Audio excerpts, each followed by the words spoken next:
wabarakatuh. Waalaikumsalam warahmatullahi wabarakatuh. Alhamdulillahirabbil alamin wassalatu wassalamu ala asyrafil anbiya'i wal mursalin sayyidina wa habibina wa syafi'ina wa maulana Muhammadin wa ala alihi wa sahbihi wa sallim ajma'in. Qala ta'ala fil Qur'anil Karim, a'udzu billahi minasyaitonir rajim. Bismillahirrahmanirrahim. Subhanaka la ilma lana illa ma 'allamtana innaka antal alimul hakim. Shadaqallahul azim. Hadratul mukarramun, jamaah sekalian, bapak-bapak, ibu-ibu, hadirin hadirat yang dirahmati Allah Subhanahu wa taala. Alhamdulillah, kita bersyukur pada Allah Subhanahu wa taala. Kita berada di hari yang sangat mulia, yaitu hari tasyrik. Hari-hari di mana sekarang kaum muslimin kalau ngikutin wukufnya hari Jumat, berarti jamaah kita di Saudi lagi ngelontar di hari yang terakhir nih, nafar tani. Jadi boleh ngelontar 2 hari, boleh ngelontar 3 hari. Yang ngelontar 2 hari, mereka ngelontarnya hari Ahad dan Senin, jadi udah pulang ke Mekah. Sementara yang ngelontarnya jumlahnya 3 hari. Hari ini merupakan hari terakhir para jemaah haji melontar jumroh. Kalau menurut versi Departemen Agama, kita masih tanggal 12, jadi masih boleh motong besok. Cuma kalau motong sehari ini aja deh. Kalau besok juga masih boleh juga kan, berdasarkan kalender di Indonesia. Termasuk juga sangat dianjurkan bertakbir sampai asar tanggal 13 Zulhijjah, sampai entar sore atau sampai besok sore. Yang lebarannya hari Ahad sampai besok sore, kita masih dianjurkan bertakbir memuji Allah Subhanahu wa taala. Dan di 3 hari ini 11, 12, 13 haram berpuasa. Jadi kalau yang puasa suruh batalin, nggak boleh puasa kalau ada ya. Orang hari-hari biasa nggak puasa, balik sekarang kan disuruh aja nggak puasa, malah diharamin. Bukan kalau di sini sih ahli ibadah, seperti di kantor yang lain. Saya takut di sini karena rajin ibadah semua di landmark nih kan, takut lupa kalau di hari tasyrik. Baik, hadirin rahimakumullah, siang ini karena masih suasana Idul Adha, masih bau-bau kambing, masih bau-bau darah korban. Mudah-mudahan kemarin kurban kita diterima oleh Allah Subhanahu wa taala. Dan kemarin kita melihat pemotongan hewan kurban, saya dan mungkin juga kita ya. Jadi termotivasi niat, mudah-mudahan tahun depan kita bisa berkorban yang lebih besar lagi. Kalau dari sekarang bisa nabung kan, kalau hari ini korban kambing, tahun depan bisa korban sapi, mudah-mudahan. Keluarga besar kita, anak istri, anak-anak kan nabung dari sekarang, tahun depan bisa berkorban. Kalau hari ini sapi 1 ekor, mudah tahun depan 2 ekor, 3 ekor, atau mungkin 1 ekor sapi, mudah-mudahan. Amin ya rabbal alamin. Siang hari ini kita akan berbicara menjadi orang tua yang selalu mendoakan anak dan keturunan. Jadi kita menjadi orang tua yang selalu doain anak-anak kita, meneladani kisah Nabi Ibrahim alaihissalam. Kita berbicara tentang Nabi Ibrahim bukan dari sisi pengorbanannya, bukan dari sisi ketaatannya, namun dari sisi dia sebagai orang tua yang rajin banget berdoa. Bahkan kalau kita bisa buka Quran, ini kalau tidak mendapatkan fotokopian boleh lihat Al-Quran, atau mungkin di handphonenya ada konten Quran nih. Silakan dibuka surat Al-Baqarah ayat 124 dan setelahnya, ini urutan doa-doa Nabi Ibrahim. Jadi kalau kita buka Al-Quran, termasuk Nabi yang paling banyak diabadikan doanya adalah Nabi Ibrahim alaihissalam. Dan kalau kita lihat lagi, lihat lagi, hampir semuanya, kalau tidak semua, mayoritasnya, dia mendoakan dia dan keturunannya. Jadi ketika beliau meminta kebaikan, tidak hanya untuk dirinya sendiri, tapi juga yang dipikirin adalah anak dan keturunan. Baik, hadirin rahimakumullah, kita mulai dari surat Al-Baqarah ayat 124. Bismillahirrahmanirrahim. Yang megang fotokopian nanti halaman 2. Bismillahirrahmanirrahim. Wa idh ibtala Ibrahim rabbuhu bikalimatin fa'atammahunna qala inni ja'iluka lin-nasi imama qala wa min dzurriyyati. Qala la yanalu ahdis shalihin. Ingatlah ketika Nabi Ibrahim diuji oleh Tuhannya, diuji oleh Allah bikalimatin, dengan beragam perintah-perintah yang berat-berat, yang susah-susah. Sering kita bicarakan tentang ujian-ujian Nabi Ibrahim kan. Dia diuji menikah cukup lama belum punya keturunan. Pas punya keturunan, ujian yang kedua disuruh berpisah dengan anaknya. Dia tinggal di kota Syam, disuruh bawa anaknya ke kota Mekah. Syam itu sekarang Syria, Jordan, daerah Syam, pusat bisnis pada zaman dahulu. Begitu anaknya udah gedean dikit, datang perintah yang juga berat banget, disuruh mengorbankan anaknya. Begitu beliau, Nabi Ibrahim terus selesai masalah keluarga, datang ujian berdakwah kepada pemimpin yang zalim di zamannya. Dia berhadapan dengan pemimpin yang zalim dan disuruh berdakwah, itu Raja Namrud kan.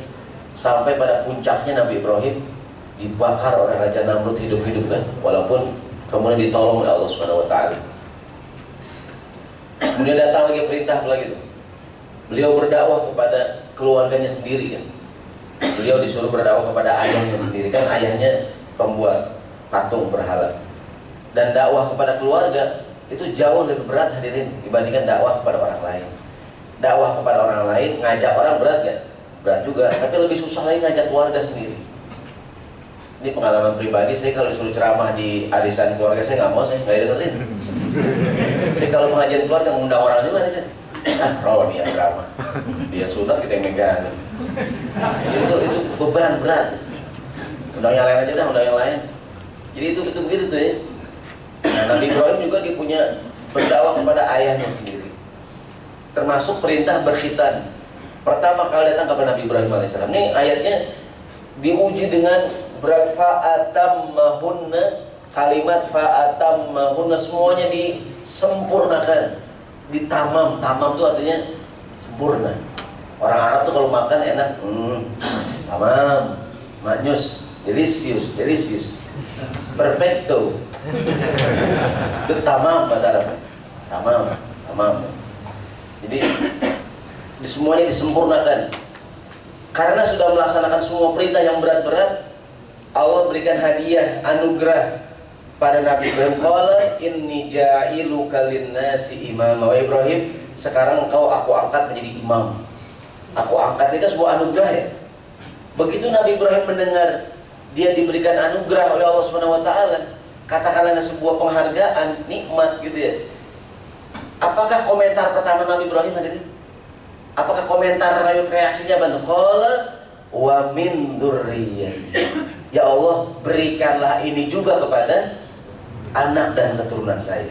Kan orang tua yang baik itu, kalau dia mendapatkan yang enak-enak, yang membahagiakan, siapa yang dipikirin hadirin di antaranya?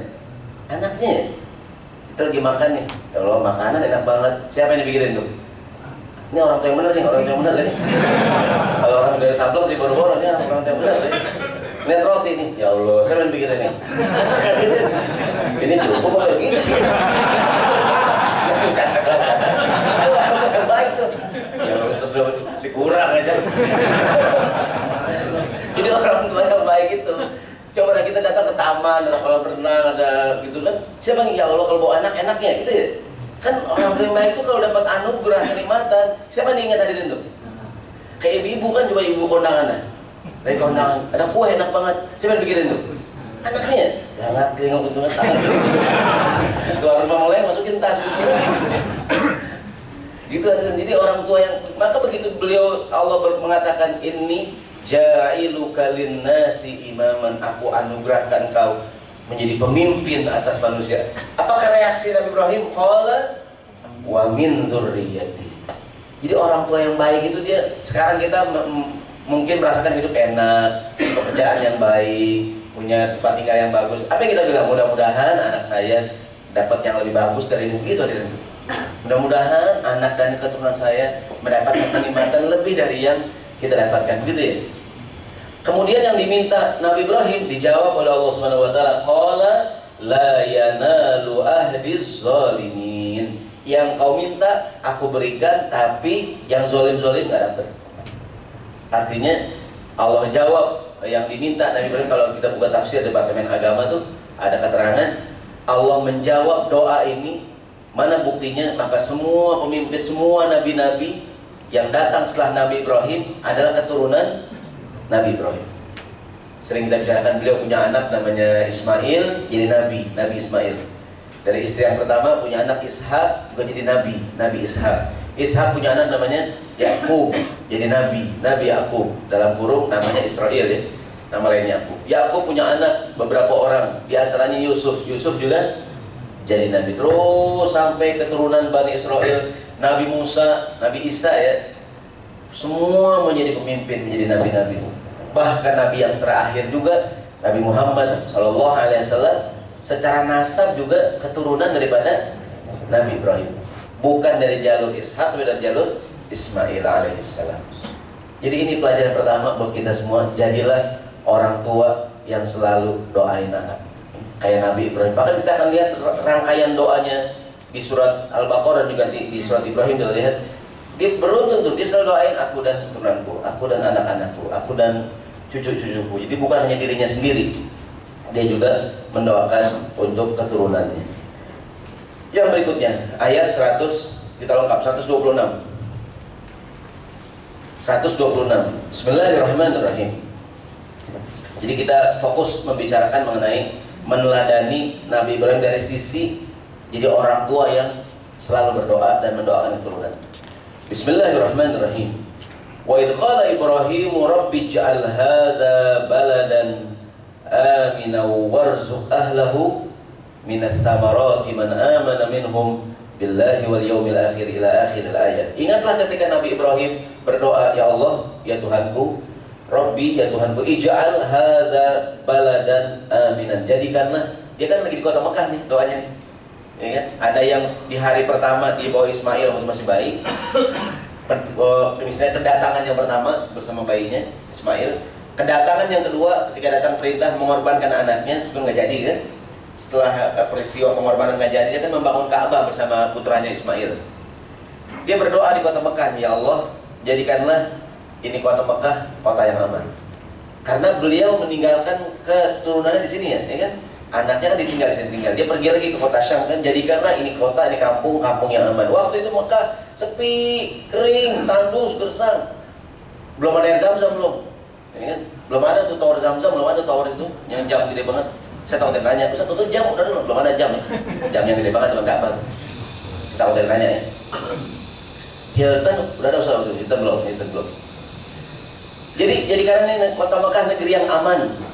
Nanti hadirin, para ulama mengatakan kebaikan-kebaikan yang kita jumpai sekarang tanda Allah kabulkan yang diminta Nabi Ibrahim. Maka jadilah Mekah negeri yang aman. Tingkat kriminalitasnya bukan berarti tidak ada kejahatan. Di Mekah ada nggak kejahatan?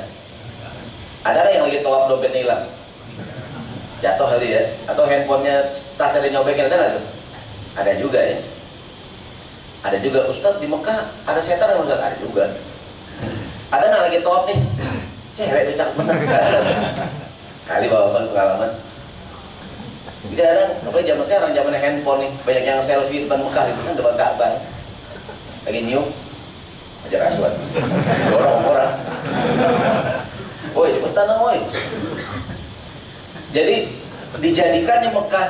Jadi para ulama mengatakan Mekah termasuk, bukan berarti tidak ada kejahatan, dia cenderung aman ya. Bahkan kalau jemaah haji cerita di Mekah tuh Pak Ustaz, besok orang jemaah haji cerita pulang, di Mekah tuh aman Pak Ustaz. Orang pas azan Johor nih, Allahu Akbar, yang dagang pada bubar aja ya. Tokonya ada yang ditutup rolling gitu kan, ada yang cuma kayak kain doangan, ada yang tinggal gitu aja, ada nggak tuh? Toko tinggal aja ya, begitu kelas bayang ada nggak barangnya? Ada, aman. Coba Jakarta. Allahu Akbar. Pulang, mana dagang gua? Aman ya, aman, kita aman ya. Siapa dulu gubernur nih? Jadi karena Mekah cenderung aman. Juga dari sisi para ulama mengatakan sejarah membuktikan belum pernah ada kekuatan asing manapun yang berhasil menginvasi kota Mekah. Dulu dan juga sekarang. Kita ingat cerita pasukan bergajah kan, Abraha menjelang kelahiran Nabi. Kan saat itu ada seorang raja Abraha bersama pasukan bergajah ingin menghancurkan kota Mekah dan meruntuhkan Ka'bah gitu kan. Singkat cerita, bahkan di dalam tafsir surat Al-Fil tuh yang menceritakan detail mengenai peristiwa ini kan, Alam taro kaifa fa'ala rabbuka bi ashabil fil. Tidaklah kau perhatikan apa yang Tuhanmu lakukan terhadap tentara bergajah. Alam yaj'al kaidahum fi tadlil. Allah jadikan rencana jahat mereka berantakan semua. Wa arsala alaihim tayran. Allah kirim burung ababil tarmihim bihijaratin min sijil. Dikirim, dilemparkan hijarah, batu yang panas ya. Faja'alahum ka'asfin. Ini begitu orang Mekah mendengar akan diserang, kan kocar kacir mereka semua tuh. Yang bertanggung jawab terhadap Ka'bah saat itu adalah kakeknya Nabi, Abdul Muttalib. Orang lagi kocar kacir mendengar kampungnya diserbu kan, termasuk Abdul Muttalib juga. Dia lagi sibuk juga ngurusin hartanya kan, ternak-ternaknya gitu kan, kambing-kambingnya dikumpulin.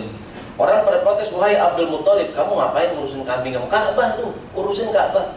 Udah hancurin apa kata Abdul Muttalib? Innalahu rabbun yahmihi. Ka'bah itu ada Tuhan yang jagain. Kalau kambingnya siapa yang jagain? Dia ngurusin kambing. Dan benar saja tuh, yang menyelamatkan kota Mekah, Ka'bah bukan penduduknya, tapi siapa tuh? Allah, kan diabadikan di Quran. Para ulama mengatakan ini tanda Allah istajaba, mengabulkan doa Nabi Ibrahim alaihissalam.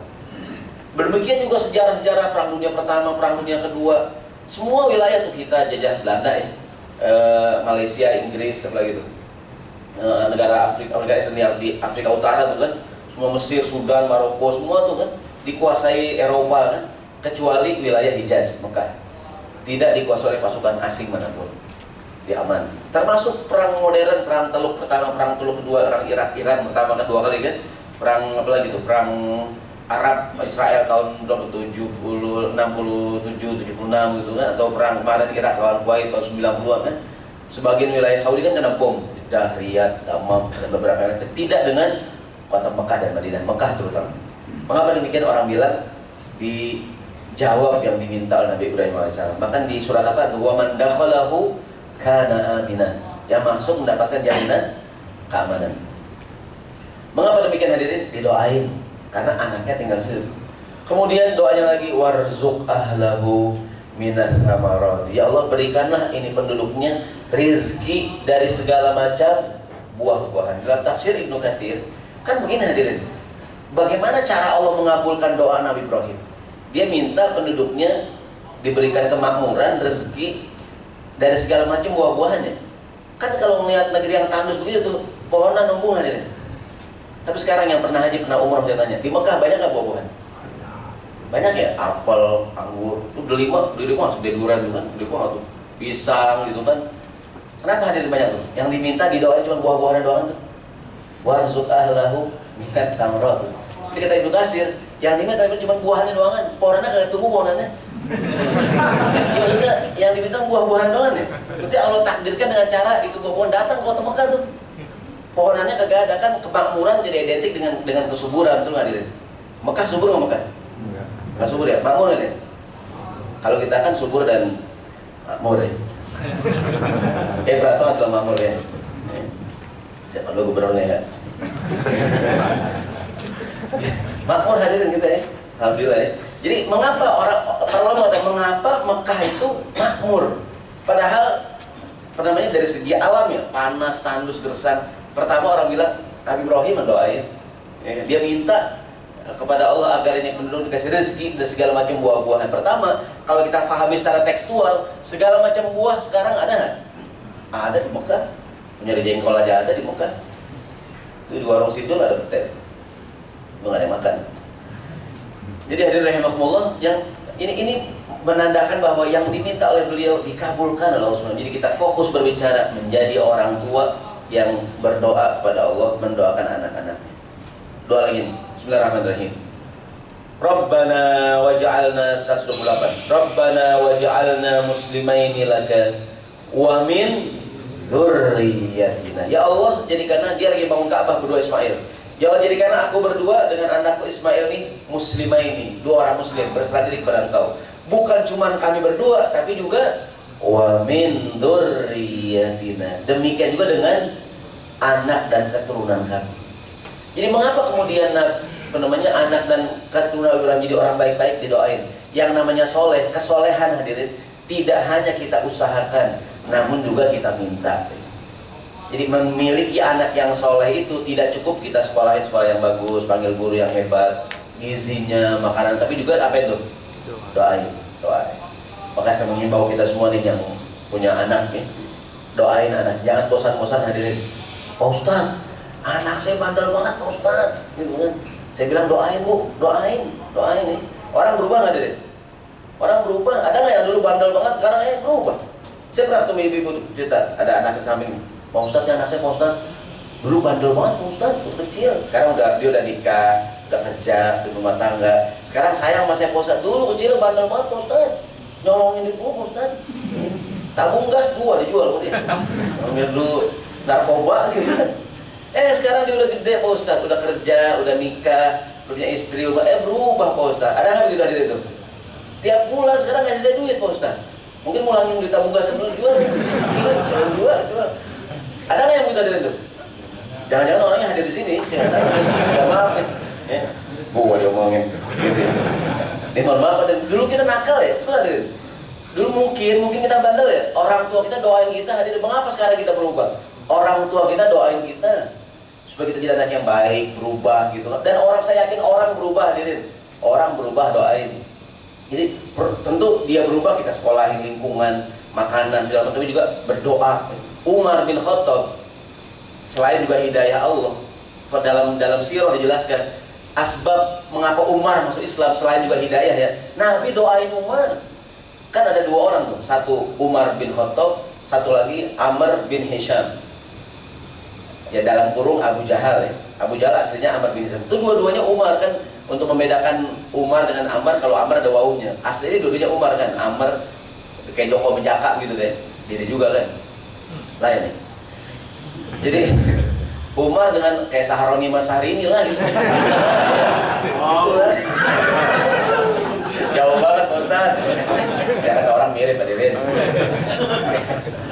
Jadi ini kan ada 2 orang Umar yang dua-duanya saat itu jahat banget nih. Umar bin Khattab juga kejam di awalnya kan. Amr bin Hisham, Abu Jahal galak sama Nabi. Nabi doa itu, Allahumma izzal Islam bi ahadil umarain. Ya Allah, berikan kejayaan kepada Islam agama ini dengan Islamnya salah seorang di antara 2 Umar. Itu doa Nabi itu. Bisa dibaca di sirah mengenai Islamnya Umar, dan Allah berikan hidayah kepada Umar bin Khattab.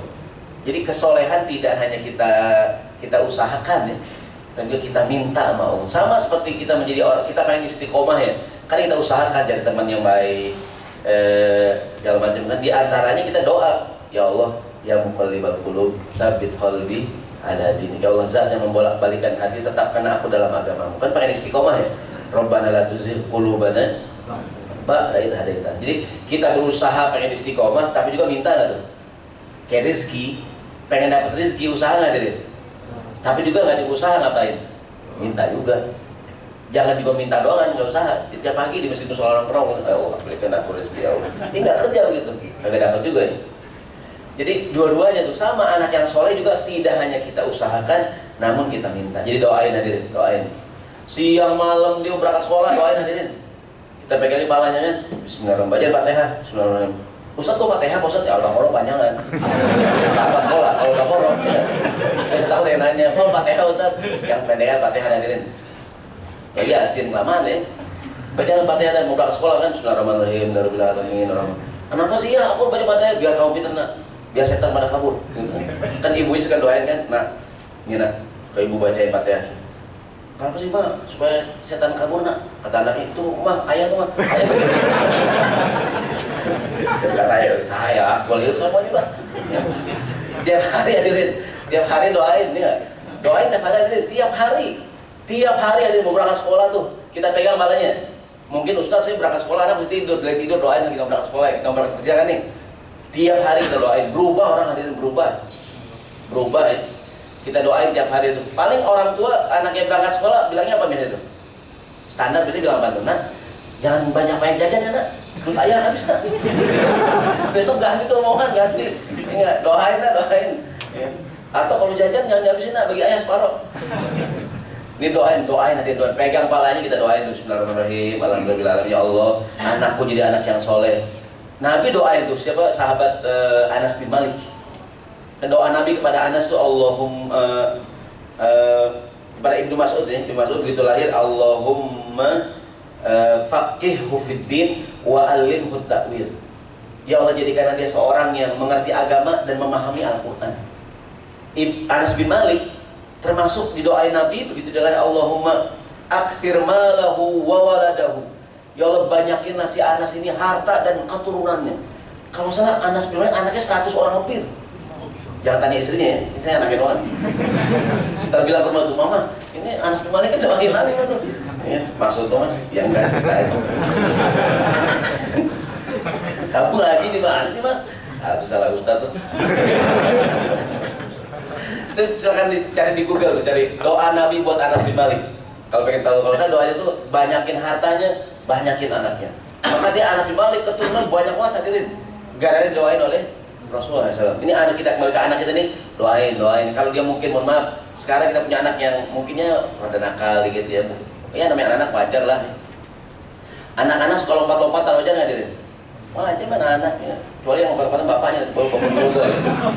Anak sih biasa gitu. Kita bandel dulu kecil. Kembali nih, sekarang ayat 129. Bismillahirrahmanirrahim. Ini bahkan lahirnya Nabi Muhammad selain takdir Allah SAW juga merupakan permintaan khusus Nabi Ibrahim. Kan dia di kota Mekah, dia lagi bangun Ka'bah, dia doa Bismillahirrahmanirrahim.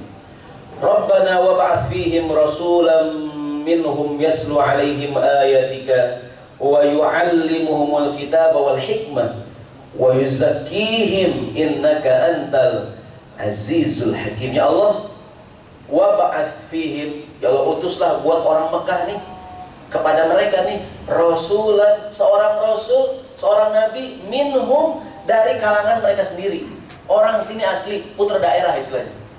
Utuslah buat orang sini seorang nabi, orang sini asli, bukan orang Jakarta, bukan, apalagi Bekasi gitu ya.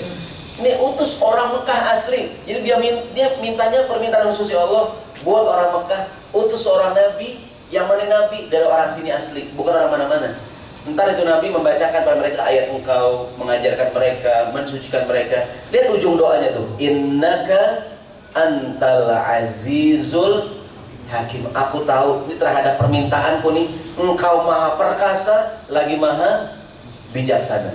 Singkat cerita, setelah beliau berdoa ratusan tahun kemudian, sekian tahun kemudian, di kota Mekah lahir seorang anak dikasih nama Muhammad. Betul ya? Beliau besar-besar di usia 40 tahun mendapatkan wahyu, diangkat menjadi Nabi dan Rasul yang kita panggil dengan nama Nabi Muhammad Sallallahu Alaihi Wasallam. Dan beliau sendiri yang mengatakan, ini dalam tafsir Ibnu Katsir ada keterangan Nabi, beliau yang berkata, kata Nabi, ana dakwatu abina Ibrahim alaihissalam. Aku adalah doa daripada kakek kita Ibrahim alaihissalam. Jadi menjadi orang tua yang doain anaknya. Sebelumnya hadirin ada nasihat dari seorang ulama namanya Ibnu Athaillah ya, yang megang fotokopian di halaman pertama. Ada sebuah nasihat, rasanya pernah saya sampaikan dulu ya, saya lupa ingat ya. Ada ungkapan Ibnu Athaillah dalam kitab Al-Hikam, janganlah karena merasa terlambat dikabulkannya doamu membuat engkau berputus asa. Kita minta, yang kita minta belum dapat. Jangan membuat kita berhenti berdoa. Jangan gara-gara kita merasa yang kita pengenin belum ada, kita berhenti. Nggak doa apa, bosan dah. Udah 5 tahun bosan nggak dapet, gitu ya. Nggak doa bu, udah sering banget bosan, udah capek bosan.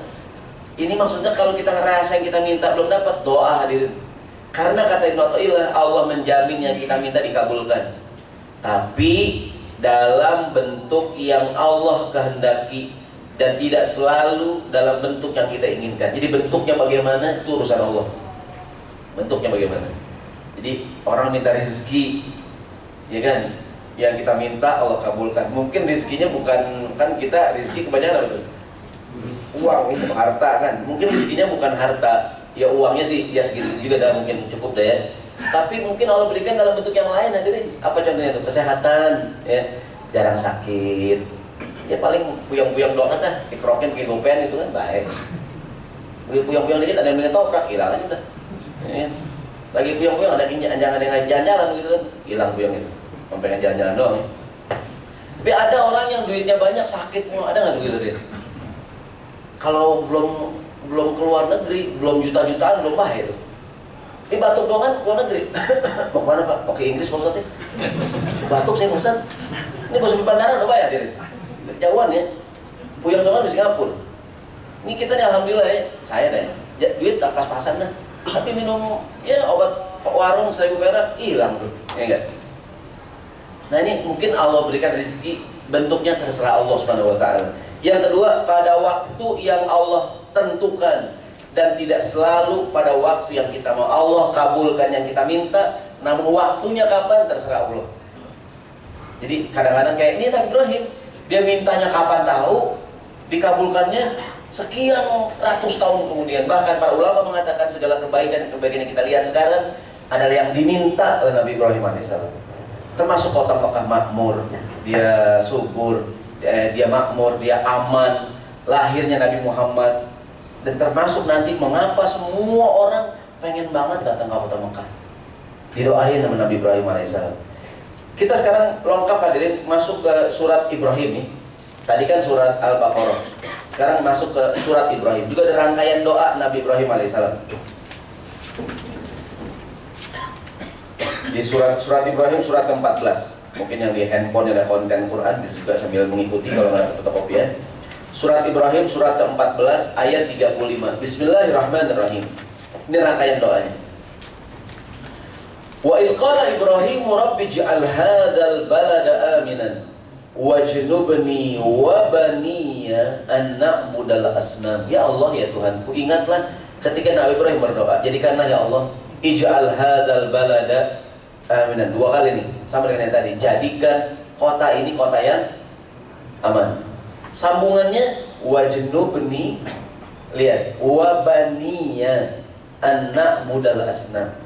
Jauhkanlah aku, wa baniya, dan anak-anakku, anak keturunanku, anak budal asnam, daripada menyembah berhala. Kalau bukan Quran, dia tidak berdoa wajnubni anak budal asnam ya.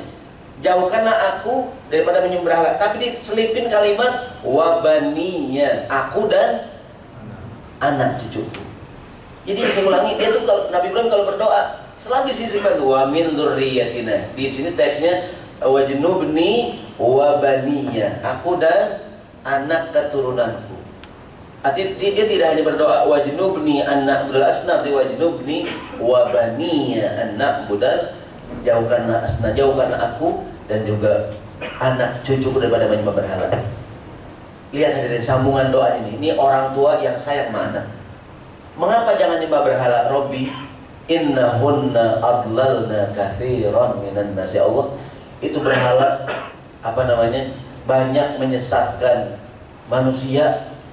Faman tabi'ani fa innahu minni. Keturunanku yang ikutin aku, mereka adalah golonganku. Betul ya? Waman asoni, yang maksiat kepadaku, yang durhaka, yang nakal-nakal, yang bandel-bandel, fa innaka ghafurur rahim. Aku tahu engkau maha pengampun lagi maha penyayang. Ini kan hadirin, Nabi Ibrahim minta apa nih? Minta yang nakal-nakal, yang bandel-bandel ya diapain? Diampunin. Itu dengan langsung ya. Ini adab meminta ya. Istilahnya bagaimana adab hadirin. Kan kadang-kadang orang tuh, ini contoh kepada manusia ya. Kita kan kalau minta sama orang kadang nggak enak langsung tuh hadirin tuh. Kita kadang cuma nyindir doang ya kan? Saya perlu duit nih. Saya bilang nih, Mas Arif ya, depan saya nih. Mas Arif, saya lagi perlu duit nih Pak. Yang saya tahu sih Pak Arif baik banget sama saya. Maksudnya apa Pak Ustadz? Ya Pak Arif baik aja begitu. Tapi kerja di BNI yang gudang duit, gitu ya. Maksudnya ya baik aja Pak Ustadz. Ya udah dah, kalau baik mah, gitu kan? Ya nggak Pak Arif, saya perlu duit. Saya doain ya, bukan doa bukan. Kan kadang orang gitu ya, nggak pakai ngomong ya, ya hadirnya. Orang tuh gitu ya kan, kadang-kadang kayak anak muda ngelamar, kan kalau orang tua kan nolak nggak langsung biasanya tuh, gitu ya. Pak Haji, saya berencana mengelamar anak Pak Haji. Kan nolak, bisa bilang gimana tuh? Ya, anak saya masih sekolah, karena Sabtu Pak Haji. Ya, minggu Pak Haji. Anakku bukan belum sekolah, belum lulus. Kan orang kadang nyindir tuh, ya kan anak saya belum selesai sekolahnya, hari Minggu kan Pak Haji. Ya begini anak gua nggak demen malu dah. Tapi biasanya orang nyindir. Nah Ibrahim dia tidak berkata ya Allah, yang nakal-nakal, yang bandel-bandel, ampunin mereka. Ini mohon maaf ya, kalau dari segi bahasa, mohon maaf ini kurang pantas gitu. Ya kan? Dia cuma bilang, yang nakal-nakal, yang bandel-bandel, aku tahu engkau maha pengampun. Maksudnya apa hadirin? Ampunin mereka gitu. Cuman nama itu adab kepada Allah Subhanahu Wa Taala. Ada kadang-kadang kesempatan kita tuh nggak langsung gitu, ingat. Dan ini menggambarkan dia orang tua sayang anaknya, yang baik-baik, yang taat-taat, golonganku. Yang nakal-nakal apa ini? Ampunin ya Allah. Ini orang tua yang sayang, coba kalau yang nggak sayang hadirin, kita nggak sayang Allah. Yang baik-baik golonganku. Yang nakal-nakal hajar aja Allah, hajar aja. Habis sikat aja udah, decak semuanya udah. Itu orang tua yang kurang sayang ya. Dia karena sayang dia menggunakan kalimat wa mana asoni, yang durhaka, yang maksiat kepadaku. Apa itu hadirin? Aku tahu engkau maha. Begitu disayang banget anaknya. Fokus menjadi orang tua yang mendoakan anak dengan doa yang baik-baik. Ini awalnya kan jangan sampai jauhkanlah aku dan keturunanku daripada menyembah. Jangan sampai bapaknya nyembah Allah, anaknya nyembah patung begitu. Bapaknya nyembah Allah Subhanahu wa taala, anaknya agamanya lain hadirin. Walaupun zaman sekarang mungkin nggak ada berhala patung-patung ya. Sekarang apa berhala hadirin nih? Uang nih. Apa berhala sekarang? Uang apa sekarang yang ngetren? Ini sih bukan haram nih ya. Kan lagi ngetren cincin, ada cincin ya. Boleh nggak pakai cincin hadirin? Boleh, nggak apa-apa kan kekayaan alam kita. Boleh. Boleh nggak semuanya 5 jari nih? Boleh dah. Kan lagi ngetren anak muda gosok aja gitu kan. Di pojokan begini kan gosok. Nggak gatal bukan? Betul cincin nih. Boleh nggak hadirin? Boleh deh. Tapi jangan sampai ada unsur kemusyrikan. Betul nggak? Jangan sampai merasa ini cincin Pak Ustadz nih. Kalau saya pakai Pak Ustadz, dagangan laris banget Pak Ustadz. Saya tanya badan enteng Pak Ustadz. Badan enteng Pak Ustadz. Kalau saya copotin satu, lemas Pak Ustadz, lemas ya. Kalau nggak pakai lemas Pak Ustadz. Pakai lagi nih. Tuh. Nanti jangan tuh, musyrik nanti ya. Musyrik itu. Ini kan percaya membatu-batuan nih. Saya sekedar penghias jari boleh nggak hadirin? Ya silakan saja berlebihan dah. Sambungan doanya, Bismillahirrahmanirrahim. Ini hari pertama dibawa Nabi Ismail ke kota Mekah. Dia lagi, Ismail masih bayi, kan ditinggalkan di kota Mekah. Dia kan pergi lagi ke kota Syam. Bismillahirrahmanirrahim. Dia sayang banget sama anak. Dia doain terus, Rabbana inni askantu min dzurriyyati biwadin ghairi dzi zar'in inna baitikal muharram. Ya Allah, aku tinggalkan sebagian keturunanku di lembah kering, tandus, gersang, gitu ya. Kan Mekah waktu itu kering, hadirin, belum ada jam-jam belum ada keramaian. Sekarang kan sepi. Dengan tapi kan ada perintah Allah, dibawa juga dah, taat sama Allah deh. Tapi kan namanya orang tua sedih nggak hadirin? Bayangkan kita punya anak, dia udah kerja, maunya kan, ya nih, ya aku beli rumah nih ya, gitu kan. Ya rumahnya jauh banget hadirin. Di mana nih belinya tuh? Rumahnya di mana gitu kan, di Bogor, dekat jurang itu namanya. Di peta nggak ada di peta. Untuk menuju ke sana susah banget hadirin. Naik angkot 7 kali hadirin. Mau ojek 2 kali. Itu pun masih nyebrang kali, nggak ada jembatan kan? Kita orang tuanya nengokin nih. Apa yang ya Allah nih anak kampung gini banget ya. Kita orang tua yang normal doain hadirin. Biasanya doanya apa doain? Mudah-mudahan di kampung rame gitu ya. Mudah-mudahan di kampung maju, mudah-mudahan di makmur gitu kan ya. Perhatikan doa Ibrahim. Dia tinggalkan anaknya Nabi Ismail di kota Mekah dan dia akan pergi. Bismillahirrahmanirrahim. Doa pertama, Rabbana liyuqimus sholat. Jadikanlah anak keturunanku orang yang mengerjakan sholat. Doa yang kedua, faj'al af'idatam minan nasi tahwi ilaihim. Ya Allah, jadikanlah afidah, perasaan, hati semua orang condong untuk datang ke sini nih, menemui keturunanku. Jadikan semua orang hatinya, perasaannya condong, punya perasaan pengen menemui keturunanku. Semua orang jadikan pengen datang ke Mekah. Saya tanya sekarang hadirin, yang pernah pergi haji, mau nggak balik lagi? Mau ya? Yang belum pernah haji, mau nggak berangkat hadirin? Mau banget ya? Kan mau ada 2, ada mau banget dan mau aja ya. Ini mau banget tadi kan? Bukan cuma di Indonesia, seluruh dunia. Di kita nih, bahkan kalau tidak ada tidak ada pembatasan kuota kan. Sekarang kita pergi haji 12 tahun buat Inggris ya. 10 tahun ONH biasa reguler 50 juta. Yang plus berapa tuh? 100 juta, 90 juta, 100 juta deh ya. Mahal, jauh. Tapi orang pengen datang nggak tuh? Apa sebabnya hadirin? Didoain Nabi Ibrahim alaihissalam, faj'al af'idatam minan nasi tahwi ilaihim. Kayak kita tadi tuh, ya Allah ini anak mudah-mudahan kampungnya rame, orang berdatang kemari gitu ya. Mudah-mudahan banyak rezekinya, banyak buah-buahan kemarin. Tukang buah permikul seperti itu. Kamu anak kita ya. Kan begitu orang tua yang baik ya, dia doain anak tuh, mudah-mudahan kampungnya rame, berkembang gitu kan. Ya dah, mudah-mudahan kamu tinggal di sini nih. Siapa tahu kapan-kapan ayah datang udah berkembang, udah maju gitu kan. Didoain tuh, dan sampai hari ini berkembang tuh kota Mekah. Jadi berapa sekarang yang wukuf nih? 3 juta. 3 juta ya. Bahkan kalau nggak salah tuh per tahun berapa yang umroh yang haji tuh ya? Banyak banget tuh ya. Jutaannya tuh. Kalau seandainya itu pergi haji atau ibaratnya wisata religi ya, itu departemen wisata Saudi nggak pakai iklan-iklan ya, orang ngantri aja. Luar biasa doa Nabi Ibrahim ya. Belum minyak yang dibawa tanah tuh kan berkah tuh didoain Nabi Ibrahim alaihissalam. Warzuqhum minats tsamarati la'allahum yashkurun. Berikan rezeki dari segala macam buah-buahan tuh berkah hadirin, alhamdulillah ya. Walaupun dia kering, kan kalau kita kan subur ya. Kita subur, kita kan kata plus tuh. Tongkat kayu ditancap jadi tanaman. Kalau Saudi, pohon ditancap jadi tongkat hadirin. Sebenarnya ini pohon ditancapin, besok Selasa kering. Kalau kita kan tongkat, batang singkong tuh tancapin. Kalau nggak terbalik tunggu ya. Terbalik tunggu ke bawah. Tongkat tuh batang singkong tancapin nunggu kita. Ya, subur banget kita ya. Dan dari rahimahullah. Ini doanya nih, dia doain anaknya nih. Doa berikutnya, penutup nih. Bismillahirrahmanirrahim.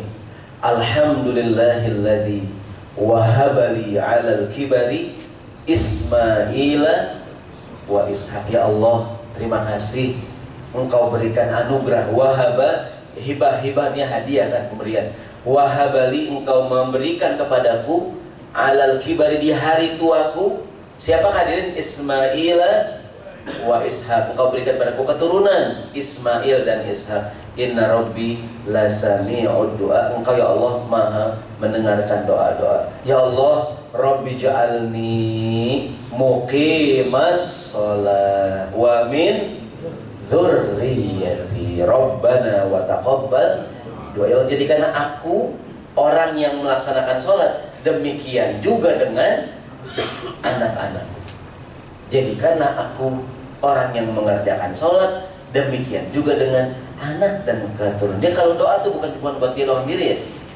Makanya hadirin rahimahullah, kita kembali ke kita. Saya yakin juga kenikmatan yang kita terima, kesenangan yang kita dapatkan, saya yakin selain juga usaha kita, selain takdir Allah tentunya kan, namun juga doa daripada orang-orang tua kita. Ya mungkin dulu pernah kali nenek-nenek kita lewat sini kan, zaman-zaman nih Sudirman masih hutan dulu kan. Ya Allah, di kampung cakep banget, udah cucu gua kerja di sini nih. Bener aja di sini di Lembang sekarang. Ya enggak mungkin, walau alam deh. Mungkin juga enggak sih, nggak tahu deh. Yang namanya orang tua buat cucu doain nggak dari itu? Pasti doain, kan saya bilang cucu lahir gua doain tuh. Mudah-mudahan cucu saya hidupnya senang, kemana-mana naik mobil, megang duit yang banyak. Jadi kan naik duit kan? Kemana-mana naik mobil, megang duit yang banyak, jadi bantu. Kondektur. Kan beredar tuh di media sosial ya. Ada orang laki yang sekali Allah, aku pengen kerja dikelilingin wanita ya Allah. Jadi tukang sayur kelilingnya. Tiap pagi keliling wanita, momok. Bahkan doa jangan terlalu spesifik katanya. Ya Allah terserah kau, jadi bagus-bagus aja ya Allah. Kau maha tahu dah. Jadi kita kembali kepada fokus kita. Ini kita lagi dalam suasana Idul Adha. Orang cerita mengenai Nabi Ibrahim. Namun kita berbicara fokus menjadi orang tua yang selalu mendoakan anak seperti Nabi Ibrahim alaihissalam. Pertama dia banyak sekali berdoa. Ntar ada juga soal yang lain ya. Banyak sekali berdoa. Kedua, doa-doanya terkait dengan keluarga. Aku dan anakku, aku dan tunanku, anak dan cucuku, gitu kan. Dan doanya beragam tuh, kayak sholat, rezeki, kotanya aman, gitu kan. Apalagi dari itu dijauhkan daripada menyembah berhala dan doa yang baik-baik. Hadirin rahimahullah, mudah-mudahan Allah Ta'ala berikan kepada kita keturunan yang baik. Jadi kalau sehari ini di antara hadirin mungkin ada yang punya anak keturunan yang suka agak susah, disuruh sembahyang susah banget Pak Ustadz. Hari itu kita suruh, kita doain, kita tetap gitu. Dan saya yakin hadirin jangan dimusuhin nih begini. Orang kalau jauh, semakin dijauhin, makin jauh ya. Kayak kemarin Idul Adha, kan bagi daging korban. Itu tuh yang rumah itu tuh kasih, jangan Pak Ustadz, ini jarang ke masjid Pak Ustadz, jangan dibagi. Justru dia jarang ke masjid, kita bagi hadirin supaya dia mau masjid. Ini udah jarang ke masjid, kita nggak bagi, makin jauh ya. Betul nggak tuh? Maunya dia jarang masjid, kita kasih hadirin. Kalau dia punya pikiran, dia datang hadirin. Dia punya pikiran, di global Allah, ya Allah nih orang masjid, gua nggak pernah datang dibagi juga ya. Ini kan, besok gua datang dah, pas datang nggak dibagi malahan. Jadi hadirin, jangan orang udah jauh kita jauhin ya. Anak kita, mohon maaf, anak kita bandel nih, nakal nih. Kan kita jauhin, makin jadi nggak tuh? Dan jadi dia, maunya kalau jauh kita apain? Terangkul hadirin, betul nggak tuh? Kayak kemarin dulu kurban kan, yang jarang ke musola, jarang ke masjid kan, kasih ya Allah nih, buat masjid banyak banget. Gua nggak pernah datang dibagi ya Allah gitu kan, bisa gua datang dah, gua korban dah bisa begitu hadirin. La'allahu ya'tabir, semoga dia mengambil ibrah pelajaran gitu. Jangan udah jauh makin jauhin, kita doain segala macam, insya Allah berubah. Mudah-mudahan sekali lagi Allah berikan pada kita keturunan yang baik-baik. Ada yang bertanya tadi? Cukup ya, mudah-mudahan ada manfaatnya. Mohon maaf jika ada kesalahan dan kata-kata yang kurang pantas. Sekian, subhanakallahumma wa bihamdika asyhadu an la ilaha illa anta astaghfiruka wa atubu ilaik. Mohon maaf. Assalamualaikum warahmatullahi wabarakatuh.